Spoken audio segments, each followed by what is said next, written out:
নমস্কার, আমি দিবাকর। আপনারা দেখছেন জাগরণ বাংলা। গতকাল থেকে একটা খবর নিয়ে খুব চর্চা হচ্ছে, আলোচনা হচ্ছে, সমালোচনা হচ্ছে। এই বিষয় নিয়ে অনেকেই প্রতিবেদন তৈরি করেছেন। সন্ময়দা থেকে শুরু করে আরামবাগ টিভি, প্রিয় বন্ধু মিডিয়া, সবার খবরই আমি দেখেছি, সবার প্রতিবেদন আমি দেখেছি, তাদের পয়েন্ট অফ ভিউ তারা সামনে রেখেছেন। কিন্তু আমি এই বিষয়টাতে একেবারে ভিন্ন মত আপনাদের সামনে রাখবো। আমার পয়েন্ট অফ ভিউ একেবারেই আলাদা। বিষয়টা হচ্ছে নওশাদ সিদ্দিকী ভাইজান, আইএসএফ এর একমাত্র বিধায়ক। ভাইজান বললেই মুসলমানরা খুব ভালো করে চেনেন। তিনি একেবারে টুপি টুপি পরে সবসময় রাজনীতি করেন, আপনারা খুব ভালো করেই জানেন। নওশাদ সিদ্দিকী কিছুদিন আগে বলেছিলেন যে তিনি এবার 24-এর লোকসভা নির্বাচনে ডায়মন্ড হারবার লোকসভা কেন্দ্র থেকে প্রার্থী হতে পারেন, ডায়মন্ড হারবার লোকসভা কেন্দ্র থেকে লড়াই করতে পারেন অভিষেক বন্দ্যোপাধ্যায়ের বিপরীতে। এটা শোনার পর অনেকেই খুশি হয়েছিলেন, তার কারণ অভিষেক বন্দ্যোপাধ্যায় তো খতনা করা মুসলমান নয়, তিনি ভেকধারী মুসলমান। কিন্তু নওশাদ সিদ্দিকী প্রকৃত মুসলমান, খতনা করা টুপি পরা মুসলমান। এবং মুসলিম সম্প্রদায়ের মানুষরা কিন্তু যতই তৃণমূল করুক, যতই সিপিএম করুক, যখন তাদের মধ্যে একজন পেয়ে যায়, তাদের একজন ধর্মের সম্প্রদায়ের মানুষকে পেয়ে যায়, তখন কিন্তু তাকেই সমর্থন করে। বিকল্প না থাকলে তখন অভিষেক, মমতা বন্দ্যোপাধ্যায় এদেরকে নিয়ে মাতামাতি করে। কিন্তু যখন বিকল্প পেয়ে যায়, নিজেদের ধর্মের, নিজেদের সম্প্রদায়ের একজনকে পেয়ে যায়, তখন কিন্তু তাকেই সমর্থন করে। তাই এবার যদি ডায়মন্ড হারবার লোকসভা কেন্দ্র থেকে নওশাদ সিদ্দিকী ভাইজান লড়াই করতো, তাহলে মুসলিম ভোট অনেকটাই কাটতো। মুসলিম সম্প্রদায়ের অনেকেই নওশাদকে ভোট দিত, নওশাদকে সমর্থন করত।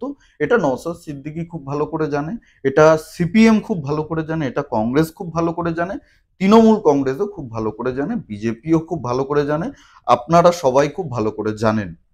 এটা জানার জন্য, এটা বোঝার জন্য রাজনীতি কোনো বড় রাজনৈতিক বিশেষজ্ঞ হওয়ার প্রয়োজন নেই। এটা খুব সাধারণ অঙ্ক, সাধারণ হিসাব। বাংলায় একটা প্রবাদ আছে জানেন তো, রসুনের কোয়া সব এক জায়গাতেই থাকে। এটাকে অন্যভাবেও বলা যায়, আমি বললাম না, আপনারা খুব ভালো করেই জানেন। তো যাই হোক, এই রসুনের কোয়ারা কিন্তু সবসময় একই থাকে। মুসলিম সম্প্রদায়ের মানুষরা খুব ভালো করে জানে, খুব ভালো করে এটা বোঝে যে এই রাজ্যে যদি বিজেপি ক্ষমতায় আসে, তাহলে এই যে অবৈধভাবে যে রোহিঙ্গা মুসলমানরা আজকে পশ্চিমবঙ্গে ঘাঁটি গেড়ে রয়েছে, আধার কার্ড তৈরি করে ফেলেছে, ভোটার কার্ড তৈরি করে ফেলেছে, রেশন কার্ড তৈরি করে ফেলেছে, এমনকি অনেকে পাসপোর্ট তৈরি করে ফেলেছে, এদের সমস্যা আছে, এদের বিপদ আছে। নওশাদ সিদ্দিকীর এই ডায়মন্ড হারবার লোকসভা কেন্দ্রে না দাঁড়ানোর পেছনে না অনেক বড় হিসাব রয়েছে, অনেক বড় একটা গল্প রয়েছে। এটা ছোটখাটো কোনো বিষয় নয়। রাজনীতিতে একটা কথা আছে, जो दिखता है वो होता नहीं है, जो होता है वो दिखता नहीं है। আমরা যেটা খোলাখুলি দেখি, যেটা খবরে শুনি, সেই সবকিছুই পুরোপুরি সত্যি নয়, তাই না? তো এটাই হচ্ছে আসল গল্প। ডায়মন্ড হারবার লোকসভা কেন্দ্রে যদি অভিষেক বন্দ্যোপাধ্যায় হেরে যায়, তৃণমূল কংগ্রেস একটা বড় ধাক্কা খাবে। আর সিপিএম বলুন, কংগ্রেস বলুন, আইএসএফ বলুন, ইন্ডিয়ান সেকুলার ফ্রন্ট, এই যে রাজনৈতিক দল যারা তৃণমূলের সহযোগী দল, তৃণমূলকে সমর্থন করে, এবং যাতে বিজেপি, আপনাদের হয়তো মনে আছে 2021-এর বিধানসভা নির্বাচনের সময় কমিউনিস্টরা প্রচার শুরু করেছিল, no vote for BJP, no vote to BJP. কমিউনিস্টরা প্রচার শুরু করেছিল যে বিজেপিকে একটি ভোটও নয়। তারা বলেননি যে তৃণমূলকে একটি ভোটও নয়। তারা তৃণমূলের সহযোগী দল। এই রাজ্যে সিপিএম বলুন, কংগ্রেস বলুন, আইএসএফ বলুন, এরা মনে প্রাণে চায় যে বিজেপি যাতে কোনোভাবে এই রাজ্যে ক্ষমতায় না আসে। তাদের তো ক্ষমতায় আসার কোনো সম্ভাবনা নেই, দূর দূরান্তে কোনো সম্ভাবনা নেই। কংগ্রেস তো, মানে আপনি কংগ্রেসের চরম সমর্থক হলেও এটা স্বীকার করবেন, আপনি সিপিএম এর যতই মানে বুক কেটে লাল রক্ত বের করে ফেলুন না কেন, আপনি এটা স্বীকার করতে বাধ্য হবেন, যাদের বিধানসভায় একজন সদস্য নেই, লোকসভার একজন মেম্বার নেই এই রাজ্য থেকে, তারা ক্ষমতায় কোনোভাবেই আসতে পারবে না। তাই একমাত্র তৃণমূল যদি ক্ষমতায় থাকে, তাহলে এই যে রোহিঙ্গা মুসলমান যারা অবৈধভাবে বাংলাদেশ থেকে আসছে, বাংলাদেশ থেকে এসে ভারতীয় পাসপোর্ট তৈরি করছে, ভোটার কার্ড তৈরি করছে, আধার কার্ড তৈরি করছে, ঠিক আছে, বিভিন্ন জেলায় নিজেদের প্রভাব বিস্তার করছে, এদের বিপদ আছে, এদের চরম বিপদ আছে। তাই এদেরকে যদি রক্ষা করতে হয়, তাহলে তৃণমূলকে ক্ষমতায় রাখতে হবে। তার কারণ, যে গরু দুধ দেয় সেই গরুর লাথি খাওয়া ভালো। তাই তৃণমূলকে যদি ক্ষমতায় রাখতে হয়, তাহলে তৃণমূলকে কোনোভাবেই দুর্বল করা যাবে না।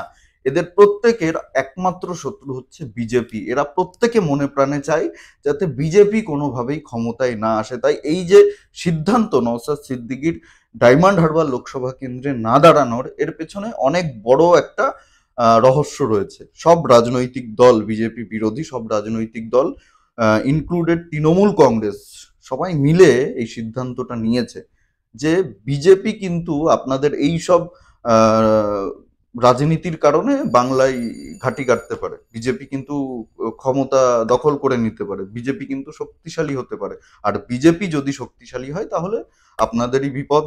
যারা রোহিঙ্গা মুসলমান রয়েছে বাংলাদেশ থেকে অবৈধভাবে এসছে তাদের বিপদ রয়েছে। তাই তাদেরকে যদি রক্ষা করতে হয় তাহলে এই মুহূর্তে আপনাদের ক্ষমতা নেই, সিপিএম এর ক্ষমতা নেই, কংগ্রেসের ক্ষমতা নেই, আইএসএফ এর ক্ষমতা নেই, একমাত্র শাসক দলের ক্ষমতা রয়েছে। তাই শাসক দলকে কোনোভাবেই দুর্বল করা যাবে না, অভিষেক বন্দ্যোপাধ্যায়কে কোনোভাবেই দুর্বল করা যাবে না, মমতা বন্দ্যোপাধ্যায়কে কোনোভাবেই দুর্বল করা যাবে না। নওশাদ সিদ্দিকীর ডায়মন্ড হারবার লোকসভা কেন্দ্রে না দাঁড়ানোর সিদ্ধান্তটা সব রাজনৈতিক দল, বিজেপি বিরোধী রাজনৈতিক দলগুলো একসঙ্গে নিয়েছে। এই যে নওশাদ সিদ্দিকী এখন সাংবাদিকদের সামনে বলছে জোট ভেঙে গেছে বামেদের কারণে, এই সবই নাটক, এই সবকিছুই আপনাদেরকে বোকা বানানোর একটা কৌশল, এই সবকিছুই সাজানো গল্প, আপনাদেরকে খাওয়ানো হচ্ছে। আসল গল্পটা এটা নয়। আসলে ওই যে বললাম সব রসুনের কোয়া এক জায়গাতেই। এদের প্রত্যেকের একটাই উদ্দেশ্য, যে কোনোভাবে বিজেপিকে এই রাজ্যে আটকাতে হবে, বিজেপি যাতে এই রাজ্যে কোনোভাবেই ক্ষমতার ধারে কাছেও না আসে। যদি ধারে কাছে চলে আসে তাহলে প্রত্যেকের বিপদ রয়েছে। এই যে সংখ্যালঘু ভোট ব্যাংক নিয়ে যারা আজকে কোনোভাবে টিকে আছে, যারা কোনোভাবে ক্ষমতায় টিকে আছে, কোনোভাবে নিজেদের অস্তিত্ব টিকিয়ে রেখেছে, প্রত্যেকেরই তো সংখ্যালঘু ভোটের প্রয়োজন রয়েছে। সংখ্যালঘু ভোট ব্যাংকটা যদি না থাকে তাহলে তো এরা মানে রাজনীতিতে কোনোভাবেই টিকে থাকতে পারবে না। ক্ষমতায় থাকা তো দূরের কথা, এদের মানে রাজনীতির দোকানটাও বন্ধ হয়ে যাবে। এই যে রোহিঙ্গা মুসলমানদের বাংলাদেশ থেকে এনে আধার কার্ড বানিয়ে দিয়েছে, ভোটার কার্ড বানিয়ে দিয়েছে, বাড়িঘর তৈরি করে দিয়েছে, জমি দিয়ে দিয়েছে, সরকারি জমির ওপরে তাদের ঝুপড়ি তৈরি করে দিয়েছে বিভিন্ন জায়গায়, খুব ভালো করে আপনারা জানেন। এদের তো চরম বিপদ আছে বিজেপি ক্ষমতায় আসলে। বিজেপি এদের কোনোভাবেই বাংলায় রাখবে না, এটা খুব ভালো করে এই সব রাজনৈতিক দলগুলো জানে। এবং সবাই মিলেমিশে এই সিদ্ধান্তটা নিয়েছে যে নওশাদ সিদ্দিকী ডায়মন্ড হারবার লোকসভা কেন্দ্রে দাঁড়ালে অভিষেক বন্দ্যোপাধ্যায়ের একটা চাপ হয়ে যেতে পারে।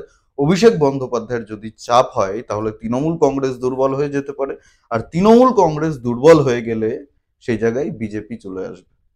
না তো সিপিএম আসবে, না তো কংগ্রেস আসবে, না তো আইএসএফ আসবে, আসবে শুধু বিজেপি। তাই বিজেপিকে যদি আটকাতে হয় তাহলে তৃণমূল কংগ্রেসকে হাওয়া দিতে হবে, পেছন দরজা দিয়ে হাওয়া দিতে হবে, জানলা দিয়ে হাওয়া দিতে হবে। যে যেভাবে পারে সে সেভাবে তৃণমূল কংগ্রেসকে সমর্থন করছে। আপনাদেরকে বোকা বানানোর জন্য, গোটা রাজ্যের মানুষকে বোকা বানানোর জন্য এই সমস্ত নাটকবাজি বাইরে করে বেড়াচ্ছে। আপনারা যদি আমার সঙ্গে সহমত হন অবশ্যই ভিডিওটি প্রচুর পরিমাণে শেয়ার করবেন, লাইক করবেন, কমেন্ট করে আপনাদের মূল্যবান মতামত অবশ্যই জানাবেন। আর জাগরণ বাংলা ইউটিউব চ্যানেলে নতুন হলে আমাদের চ্যানেলটি সাবস্ক্রাইব করে পাশে থাকবেন, পাশের বেল আইকনটি প্রেস করে দেবেন। আমাদের প্রতিটি ভিডিওর নোটিফিকেশন আপনার কাছে সবার আগে পৌঁছে যাবে। সবাই খুব ভালো থাকুন, সুস্থ থাকুন, আশেপাশে সবার খেয়াল রাখুন। জয় হিন্দ, বন্দে মাতারাম, ভারত মাতা কি জয়।